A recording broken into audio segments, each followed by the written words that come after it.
Thank you very much, Madam President. Distinguished council members, good morning. I would like to start today with a progress report on the UN operation to prevent a catastrophic oil spill from the decaying FSO Safer. Since the salvage ship Ndeavor arrived at the Safer site on the 30th of May, SMIT Salvage, the Boskalis subsidiary, contracted by the United Nations Development Program, has done everything possible to stabilize the decaying Safer and prepare it for the removal of over 1 million barrels of oil. Just some of the work that I have witnessed over the past 5 weeks include inspection of each part of the vessel, thorough structural assessments of the hull, confirming that despite decay, the hull thickness levels are more than sufficient to withstand forces generated during the oil transfer. This means that the vessel can be moored alongside the Nautica for a cleaner, faster transfer of the oil. Pumping of inert gases into the oil cargo tanks to significantly reduce the risk of fire or explosion, and continual testing to ensure the atmosphere remains at a safe level. Preparation of portable transfer pumps and rigging of hoses, valves, and repairs of the Safer's manifold through which the oil will flow during the operation. And pre-positioned equipment required both for the transfer of the oil, but also oil spill response equipment if necessary.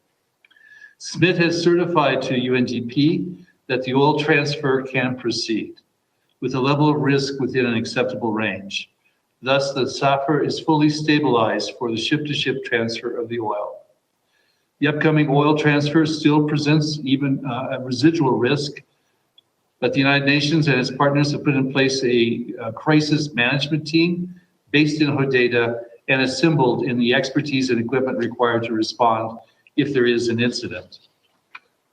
Madam President, shortly after Ndeavor's arrival, the authorities here in Sana'a wrote to me to affirm their full support to the operation, including a waiver of all fees associated with it. The Safer Exploration Production Operations Company skeleton crew currently aboard the Safer is working very closely with the Safer team. In line with the 5th March 2022 Memorandum of Understanding, the Safer Technical Committee based in Hodeidah continues to effectively facilitate this operation. The committee provides access, security, and technical support and has maintained a high level of coordination and cooperation with the UN team in Hodeidah and the salvage team. And even where there were miscommunications or misunderstandings, which are inevitable in a sensitive security environment such as this, the committee acted quickly to de-escalate and resolve them. Madam President, I'm pleased to report to the Council that the authorities in Sana'a provided authorization today for the oil transfer from the FSO Safer to the replacement vessel. I want to acknowledge the overall cooperation received so far from the committee and the authorities in Sana'a in the implementation of the project. The replacement vessel Nautica is preparing to sail from Djibouti. It will moor alongside the Safer and should begin taking on the oil by early next week. Once the transfer starts, it will take approximately 2 weeks to complete. The completion of the ship-to-ship transfer of the oil will be a moment when the whole world can heave a sigh of relief. The worst-case humanitarian, environmental, and economic catastrophe from a massive oil spill will have been prevented. But it will not be the end of the operation. The next critical step after the oil transfer will include the delivery and installment of a catenary anchor leg mooring, otherwise known as a convoy, to which the replacement vessel will be safely installed. The convoy needs to be in place by September of this year, as currents and winds become more dangerous as we enter the month of October. I also want to recognize and thank very much the government of Yemen for its full support to this operation. In February 2022, the internationally recognized government confirmed to me in Aden its support for the plan. It pledged $5 million towards the operation, in fact, making it the 6th largest donor to this operation. The political and financial support have been critical to the success of the project. And I really want to thank their support for the political, financial, and technical support we have received through the planning and implementation of this project. Madam President, the Security Council has remained seized of the situation of the Safer tanker over several years.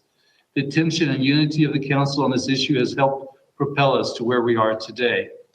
With a current estimated budget of $143 million, of which the United Nations has raised $118 million from generous member states, including 8 members around this table, the private sector, as well as the general public, which has contributed $300,000 from the general public through a crowdfunding campaign. The broad coalition working to prevent the catastrophe includes environmental groups such as Greenpeace, and here in Yemen, the Home Akhtar, once again showing the breadth of the coalition. The Secretary General has placed great importance on resolving the issue of the Safer tanker and has directed the United Nations system to support fully the project. UNDP has worked tirelessly to secure and manage the wide range of maritime expertise needed to conduct the complex and high-risk operation, not to mention the 320-meter replacement vessel. The International Maritime Organization, the UN Environmental Program, UNESCO, and the World Food Program have provided invaluable expertise. The Office for the Coordination of Humanitarian Affairs has provided $20 million in bridging finance from the Central Emergency Response Fund, which gave UNDP sufficient liquidity to start the operation that is now underway. On the ground, the project has received operational support from the UN mission for the Hudaida Agreement, the UN Department of Safety and Security, and other members of the UN country team, including UNFPA. Madam President, I wish to recognize the top 5 donors for their role in advocating for the FSO Safer operation and also to assist us in mobilizing resources from both member states and the private sector. These include the Kingdom of Saudi Arabia, the Netherlands, Germany, the United States, and the United Kingdom. We are thankful to all 23 member states, plus the European Union, for generous funding, but we still need another $25 million, in large part to repay the $20 million that we have borrowed from the Central Emergency Relief Fund. With your continued support, I'm confident the project's success to put an end to this environmental, humanitarian, and economic threat will be a success. Thank you, Madam President.